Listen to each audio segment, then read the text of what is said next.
नमस्कार, ईटीना स्वदेश के इस खास पेशकश में आपका स्वागत है। आपके साथ मैं हूं मानसी दवे और मेरे साथ है मेरे सहयोगी डिम्पी कालरा। आज का हमारा एक खास सेगमेंट जो है, खास पेशकश जो है, वो काफ़ी इंटरेस्टिंग है। देखिए, निवेशक के मन में जब भी आप किसी भी शेयर का चुनाव करते हैं, किसी भी स्टॉक का सिलेक्शन करते हैं, जब पोर्टफोलियो को बनाते हैं, कई सारे सवाल आते हैं। कौन सा शेयर चुना जाए, बड़ा शेयर चुना जाए, छोटा शेयर चुना जाए, महंगा शेयर चुने या सस्ता शेयर चुने, फंडामेंटल्स कैसे होंगे, अच्छा टेक्निकल्स क्या होंगे। ये सारे के सारे सवालों के बीच कई सारी अटकलें मन में आती हैं। तो ऐसे में एक बात तो तय है कि किसी भी शेयर के चुनाव में उसकी कीमत, उसकी प्राइस ना देखकर उसकी वैल्यू देखनी चाहिए। लेकिन इन दिनों बाजार के वैल्यूएशंस भी इतने ज़्यादा बढ़ गए हैं कि एक तरीका ये भी है कि सस्ते लेकिन बढ़िया फंडामेंटल वाले शेयरों को भी चुनना चाहिए और उसे भी अपने पोर्टफोलियो का हिस्सा बनाना चाहिए। और इसीलिए ये खास पेशकश हम आपके लिए लेकर आए हैं, जहां पर हम आपको 100 रुपये से भी कम में, जी हाँ, 100 रुपये से भी कम वाले शेयर्स बताएंगे जो कि बढ़िया फंडामेंटल वाले हैं, रिच कैटेगरी के हैं। तो आपके पोर्टफोलियो में 4 चांद जरूर लगाएंगे, लेकिन उनकी स्टॉक प्राइस जो है वो 100 रुपये से भी कम है। तो आइए शुरुआत करते हैं इस खास पेशकश की। 100 से भी कम शेयर में है दम। बिल्कुल, देखिए, नाम ही अपने आप में बहुत होता है कि 100 से कम और शेयर में है दम। तो ये दम कम वाले शेयर्स ना हम आपके सामने इसलिए भी रखना चाहते हैं क्योंकि इस समय मार्केट के अंदर यही इसकी मांग है कि सस्ते हों बट टिकाऊ शेयर हों। तो एक काम करते हैं, 2 मेहमानों से पहले मैं आपको परिचय करवा देता हूँ। मेरे साथ दलजीत कोहली जुड़े हैं, जिनसे बातचीत करेंगे। जादूगर हैं, अच्छे शेयर्स ढूंढने के माहिर हैं। और गौरांग शाह तो खैर सदाबहार नाम है, इनसे बेहतर नाम हो नहीं सकता था कि फंडामेंटली अच्छे शेयर्स कैसे चेक करके आपके सामने रखे जाएं। इसलिए दोनों दिग्गजों को हमने अपने साथ जोड़ लिया, गौरांग शाह और दिलजीत कोहली। इनसे हम ये पता करेंगे कि 100 से कम बट शेयर में एकदम वो वाले शेयर कौन से हैं। लेकिन उससे पहले ये अपने शेयर्स के सिलसिले को शुरू करें, आपके सामने रखें। मेरे सहयोगी सौमित भी मेरे साथ जुड़ रहे हैं, जो आपको पूरा एक खाका खींच देंगे। आपके सामने पूरी एक रिसर्च रखने वाले हैं कि कितने शेयर हैं, कितने शेयर 100 से कम है मार्केट के अंदर, इस समय की वैल्यूएशन क्या चल रही है। एक बार पहले सौमित को अपने साथ कनेक्ट करते हैं, फिर मेहमानों से कनेक्ट करके आपके सामने शेयर रखना शुरू करेंगे। सौमित, जरा बताएं आप पहले। तो अगर आप देखेंगे तो ब्लूमबर्ग के लिस्ट में करीब 5586 लिस्टेड इंडियन कंपनीज है। तो उसमें से अगर हम देखें तो 100 रुपीज़ के कम वैल्यू, मतलब डबल डिजिट वाले जो शेयर्स है, वो करीब 49% है, जो कि 2727 का नंबर आ जाता है इसमें। तो ये सारा यूनिवर्स है डबल डिजिट स्टॉक्स का। अब हमने इसको और बाइफरकेट किया मार्केट कैप के हिसाब से, तो हमें पता चला कि अगर 1000 करोड़ के नीचे मार्केट कैप वाली हम देखें तो मेजॉरिटी कंपनीज उसी लिस्ट में आ जाती है। करीब 2553 कंपनीज है जिनकी मार्केट कैपिटलाइजेशन अगर हम देखें तो 1000 करोड़ से भी कम है। अब 1000 से 2000 करोड़ का मार्केट ब्रैकेट देखें तो उसमें 71 कंपनीज आ जाती है। 2000 से 3000 के ब्रैकेट में करीब 22 कंपनी आ जाती है। 3000 टू 4000 जो ब्रैकेट है, तो जो कि एक्चुअली स्मॉल कैप ब्रैकेट कहा भी जा सकता है, वहाँ पे करीब 14 शेयर्स आते हैं। 4000 टू 5000 में 8 आते हैं और 5000 से ज़्यादा की मार्केट कैप कंपनीज जो है वो करीब 59 है।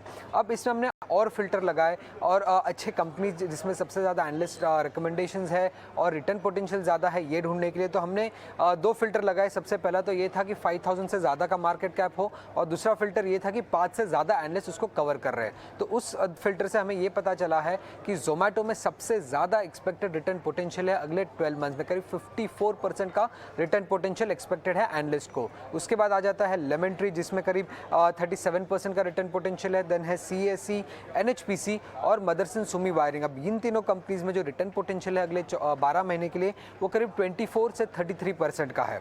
अब हमने एक और फिल्टर लगाया less than 5000 crore market cap companies, जो कि और भी स्मॉल कैप कंपनीज आ जाती है। तो उसमें अगर हम देखें तो अरविंद जैसी एक कंपनी है जिसमें करीब 63% का रिटर्न पोटेंशियल एनालिस्ट को एक्सपेक्टेड है अगले 12 महीने के लिए।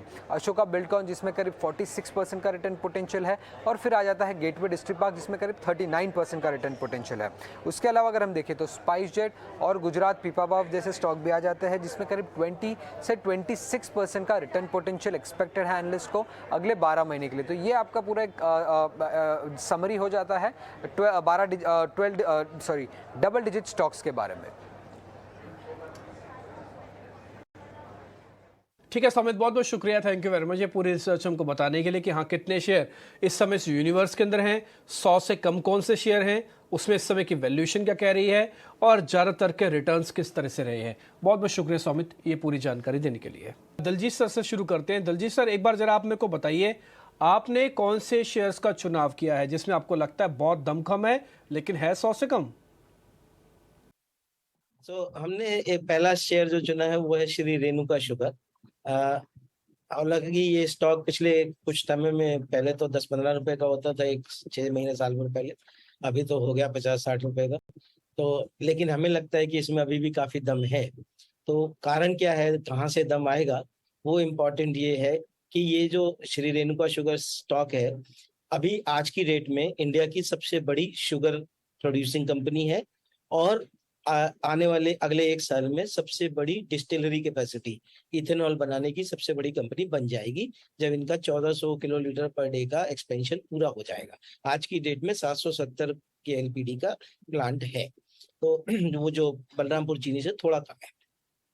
अब दूसरी इसमें जो वजह चुनने की है कि 2020 में इस कंपनी को पूरी तरह से विलमार्क ने अधिग्रहण कर लिया। आज की डेट में विलमार का जो कंपनी में ओनरशिप है वो 62.5% है। विलमार हम जानते हैं कि वर्ल्ड वाइड एमएनसी जो 50 देशों में है और एग्रो सेक्टर में बहुत बड़ी कंपनी मानी जाती है।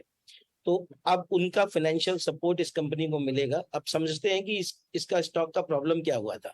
तो 2010-11 में ये कंपनी इंडिया की सबसे बड़ी कंपनी शुगर की मानी जाती थी और कुछ उस समय स्टॉक का भाव 110-120 रुपए चलता था और वहां से पिछले 10-12 साल में गिरते गिरते 10 रुपए का स्टॉक रह गया। रीजन ये हुआ कि इनके ऊपर बहुत ज्यादा डेट था, इन्होंने ब्राजील में कुछ कंपनियां खरीदी थी, वो बहुत बड़ा डेट था, तो वो धीरे धीरे करके बेच के और ये सब परेशानियों के दौर से गुजरते हुए 10 साल लग गए। फाइनली विलमार ने इनको पूरी तरह ग्रहण कर लिया और अब विलमार का फाइनेंशियल सपोर्ट है।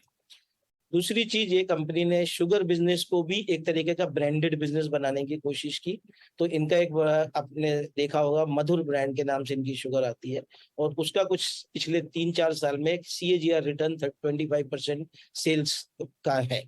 और उसका फायदा क्या होता है ब्रांडिंग का, कि उसमें आपको 3-4% एक्स्ट्रा पैसा मिलता है। तो नॉर्मली अगर कोई 20 रुपए किलो बेच रहा होगा तो आपको उससे और 3-4% एक्स्ट्रा मिल जाएगा, तो वो बेनिफिट है।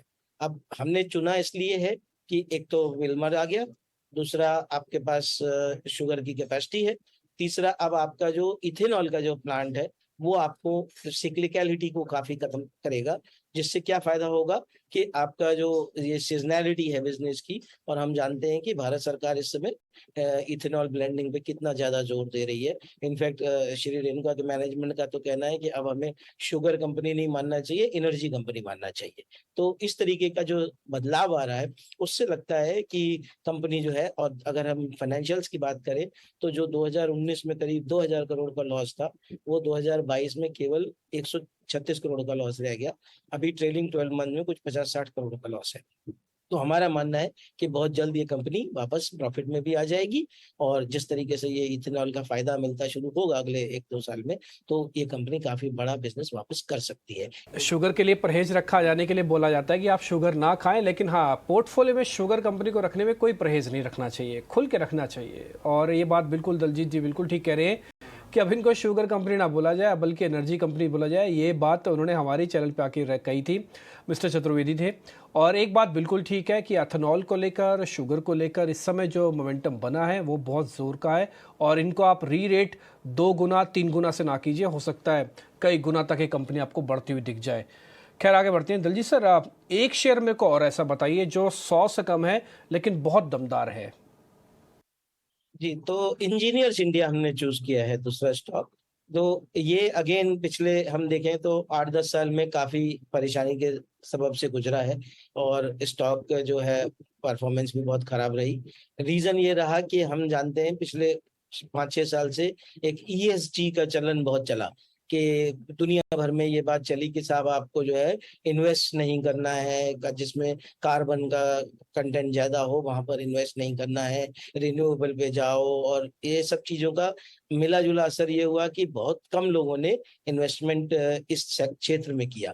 तो अगर हम देखें तो EIL एक्चुअली इंडिया की कोई भी ऐसी रिफाइनरी नहीं है, कोई भी ऐसा फर्टिलाइजर प्लांट नहीं है जो बिना EIL की मदद के लगा हो। राइट, जब से इंडिया में ये सब चीजें लगना शुरू हुई है, तो इसका मतलब ये है कि ये कंपनी अपने क्षेत्र की सबसे बड़ी दिग्गज कंपनी, एक तरीके की मोनोपोली है। जब किसी को भी ऑयल, गैस, फर्टिलाइजर, केमिकल में कुछ प्लांट लगाना है, उसकी कंसल्टेंसी के लिए इंजीनियर्स इंडिया के पास जाना ही होगा। अब प्रॉब्लम ये हुई कि लोग इन्वेस्ट नहीं कर रहे थे, तो पिछले 7-8 साल में इनके नंबर्स जो है वो सब हेवायर हो गए।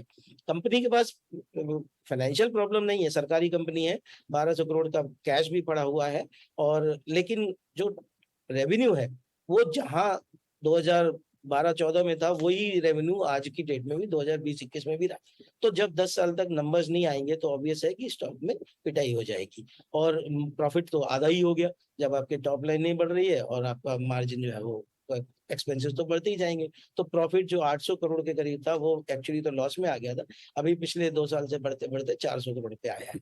तो अब जब हम ये देख रहे हैं कि दुनिया में यूक्रेन के बाद और ये कोविड के बाद फिर से वापस चलन शुरू हुआ है कि नहीं, हमें इतना ज्यादा एनवायरनमेंट के बारे में दुखी नहीं होना है, एक रीजनेबल सा रिस्क हम लेकर के इन सब क्षेत्रों में इन्वेस्ट कर सकते हैं, तो हम देख रहे हैं कि बहुत सारे वापस इन्वेस्टमेंट प्लान्स चालू हो रहे हैं, जो धीरे धीरे करके बेनिफिट कंपनी को मिलेगा। कंपनी के पास आज की डेट में 8,800 करोड़ का ऑर्डर बुक है, करीबन 4 से 5,000 करोड़ का ऑर्डर बुक इनका मैनेजमेंट को अनुमान है अगले और 1 साल 2 साल में आने वाला है।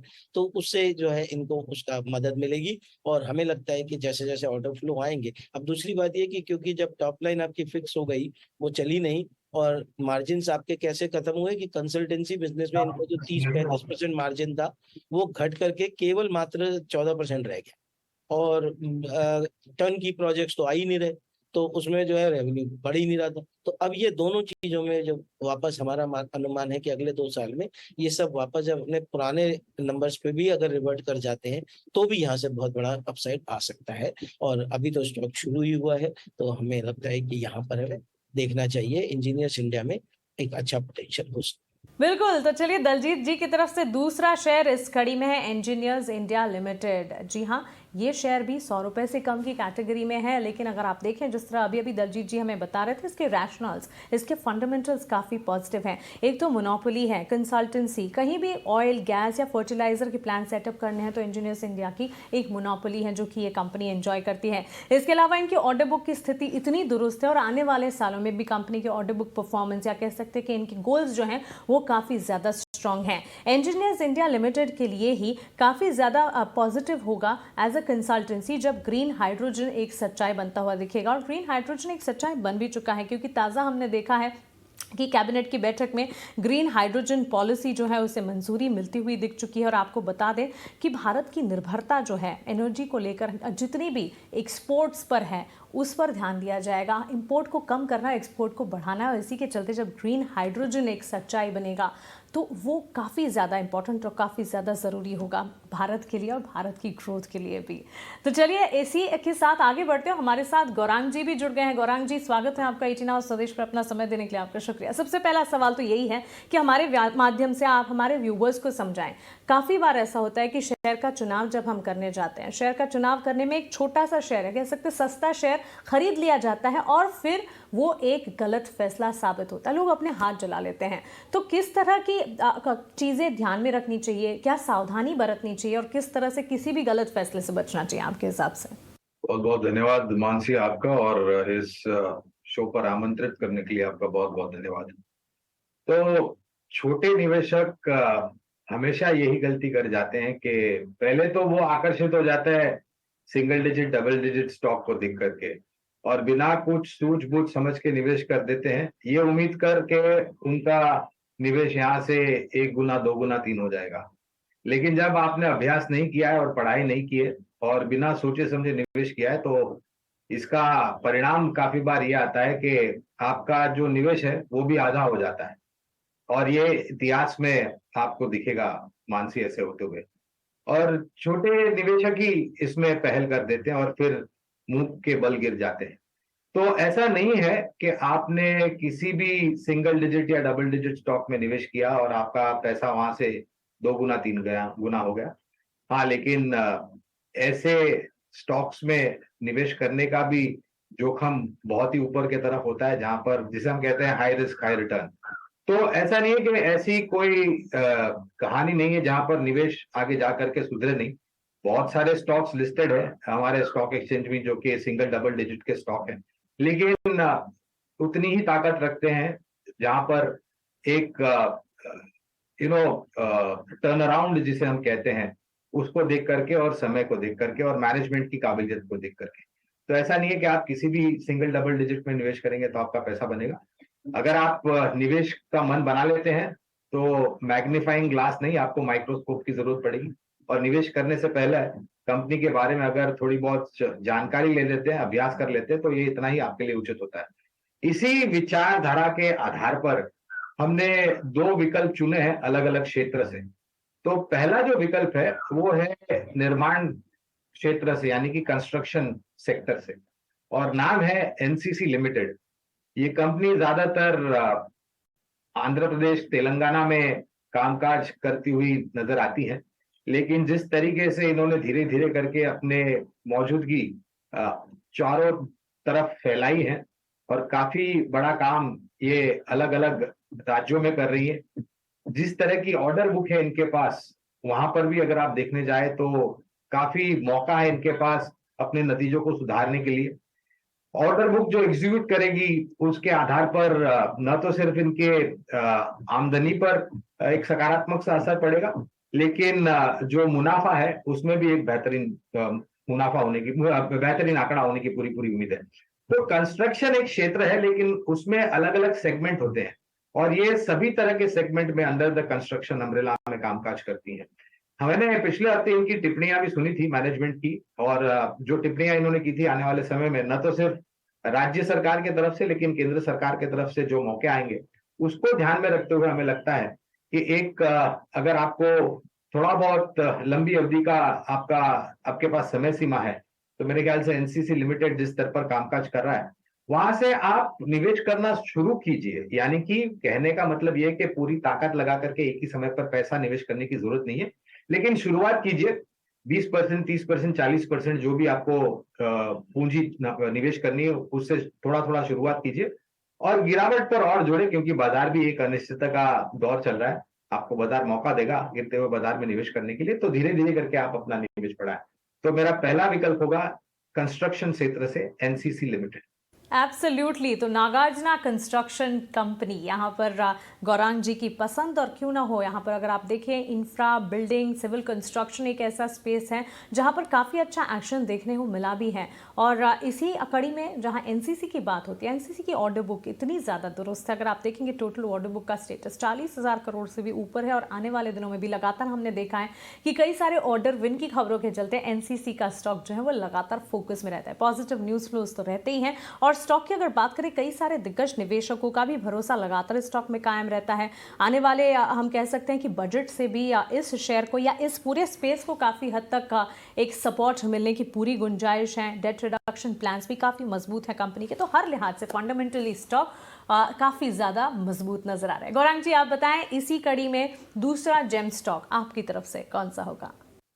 तो एक दूसरा स्टॉक होगा यहाँ पर निजी क्षेत्र की एक छोटी बैंक, आईडीएफसी फर्स्ट बैंक। इस बैंक की करीबन 670 से ज्यादा शाखाएं हैं पूर्ण भारतवर्ष में, और एक बहुत ही बेहतरीन बदलाव इसके बैलेंस शीट पर आया, जहां पर हमने निरंतर पिछले कुछ तिमाहियों से ग्रॉस और नेट एनपीए में नीचे के तरफ के आंकड़े देखे हैं, यानी कि सुधार देखा है, और इसके आधार पर प्रोविजनिंग्स भी नीचे की तरफ आई हैं। जो आंकड़े हमने पिछले हफ्ते बैंकिंग मैनेजमेंट की अलग अलग मैनेजमेंट जो वर्बैटम देने आई थी, अपना नजरिया लेकर के आई थी, वहां पर हमने देखा कि डिपॉजिट्स, एडवांसेस बहुत ही बेहतरीन तरीके से बढ़े हैं। करंट अकाउंट, सेविंग अकाउंट का जो रेशियो है जिसे हम कासा रेशियो कहते हैं, वो भी बेहतरीन तरीके से बढ़ा है। आने वाले समय में ऋण की मांग यानी कि क्रेडिट डिमांड बहुत ही बेहतरीन तरीके से ऊपर जाएगी, और ऐसे वातावरण में हमें लग रहा है कि नेट इंटरेस्ट इनकम और मार्जिन पे सकारात्मक असर पड़ेगा। इनके जो कुछ दिक्कतें वाले अकाउंट्स थे या फिर जो लोन्स थे, वहां पर भी अगर आप देखने जाएं तो एक टर्न अराउंड हुआ है, और ये एक बेहतर के लिए हुआ है।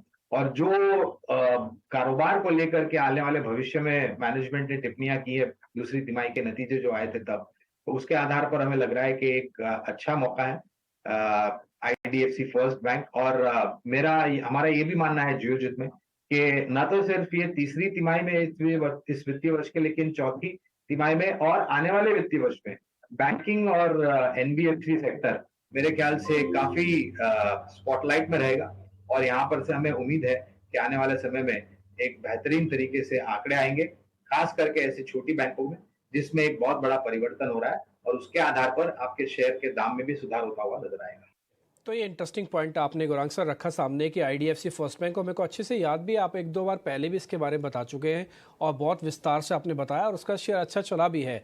तो फंडामेंटल कॉल यही कहता है कि एक तो आईडीएफसी फर्स्ट बैंक जो 100 से कम लेकिन है दम, और इसके अलावा एनसीसी, इसमें भी यही नियम लागू हुआ है कि 100 से कम है लेकिन इसमें बहुत दम है। गौरांग सर, एक ना बहुत बेसिक सा मेरे को एक क्वेश्चन पूछना है। जब हम छोटे शेयर्स के बारे में बात हो रही होती है ना, तो थोड़ा ज़्यादा हमको रिस्क को चेक करना होता है। मैं वैसे आपसे इन जनरल पूछना चाहता हूँ, से मान लीजिए कोई आदमी अपना 10 शेयरों का पोर्टफोलियो बना रहा है, तो उसमें ये स्मॉल कैप और मिड कैप की कैटेगरी वाले जो शेयर्स हैं जो 100 से कम हो गए मोटा मोटी, तो ये कितना होना चाहिए सर वैसे परसेंटेज में? 2 शेयर, 3 शेयर, 4 शेयर कितने होने चाहिए? मान लीजिए 10 का मेरा पोर्टफोलियो है, 10 शेयर्स का। तो डिम्पी, ये पूरा निर्भर होता है उस निवेशक के पास जोखिम झेलने की क्षमता कितनी है। अगर आप बहुत ही ऊपर की तरफ के जोखिम झेलने की क्षमता रखते हैं, तो आप 10 में से 6 stock mid cap small cap रख सकते हैं, उसमें कोई दिक्कत नहीं। लेकिन अगर आप के पास जोखिम झेलने की क्षमता कम है, तो 10 में से आप 2 या 3 मिड कैप या स्मॉल कैप स्टॉक्स पसंद कर सकते हैं with the weightage towards large cap. जाहिर है आपको ज्यादा वेटेज देना चाहिए। तो ये पूर्ण निर्भर होता है, और हर एक निवेशक का जो जोखिम झेलने की क्षमता होती है डिम्पी, वो अलग अलग होती है, उनकी उम्र अलग होती है, उनका जो लक्ष्य होता है वो अलग होता है, risk taking capabilities, like I said, time horizon, समय सीमा अलग होती है। तो ये भिन्न विभिन्न निवेशक के ऊपर निर्भर होता है। लेकिन हाँ, अगर आपके पास जोखिम झेलने की क्षमता कम है और अगर आपको 10 में से कुछ स्टॉक्स मिड कैप या स्मॉल कैप यूनिवर्स में से रखने हैं, तो मेरे ख्याल से 2, 3 या 4 तक भी आप जा सकते हैं। तो ये हो गई आपकी पूरी लिस्ट तैयार। जी हाँ, इस लिस्ट में हमारे दिग्गज एक्सपर्ट्स ने 100 से भी कम लेकिन दमदार शेयर्स आपके लिए सजाए हैं। इन शेयर्स को आप अपने पोर्टफोलियो का हिस्सा बना सकते हैं और इसके फंडामेंटल्स कितने मजबूत है। इस लिस्ट में आप अगर देखेंगे, यहाँ पर क्लियरली बैंक्स भी शामिल हैं, रोड कंस्ट्रक्शन, सिविल कंस्ट्रक्शन से जुड़ी कंपनियां भी शामिल हैं, और इन्हीं लिस्ट में चीनी की मिठास भी शामिल है, क्योंकि दलजीत जी यहाँ पर श्री रेणुका शुगर जैसे पॉजिटिव स्टॉक को भी सुझा कर गए हैं। गौरांग जी एनसीसी पर अपना पॉजिटिव नजरिया जता रहे हैं, इंजीनियर्स इंडिया लिमिटेड जैसे। तो क्लियरली अगर सही मायने में सही तरीके से रिसर्च की जाए तो हर कैटेगरी में अच्छे पॉजिटिव स्टॉक्स मिल सकते हैं, और उन पॉजिटिव स्टॉक्स को पूरी कह सकते हैं कि पूरे तरीके से अगर आप अपने पोर्टफोलियो का हिस्सा बनाएं तो आपके पोर्टफोलियो में 4 चांद लगना बिल्कुल ही तय है। ईटी नाउ स्वदेश का एकमात्र लक्ष्य यही है कि हमारे व्यूवर्स जो हैं वो सही मायने में इन्वेस्टर बने, सही मायने में निवेश का नजरिया समझें और अपने पोर्टफोलियो को एक अच्छा हेल्दी पोर्टफोलियो बनाएं। गौरांग जी, दलजीत जी, आपका बहुत शुक्रिया हमारे साथ जुड़ने के लिए और अपने बेहतरीन स्टॉक आइडियाज़ हमारे व्यूवर्स के साथ शेयर करने के लिए। चलिए इसी के साथ इस खास पेशकश में इतना ही, लेकिन आप बने रहें ईटी नाउ स्वदेश के साथ। नमस्कार।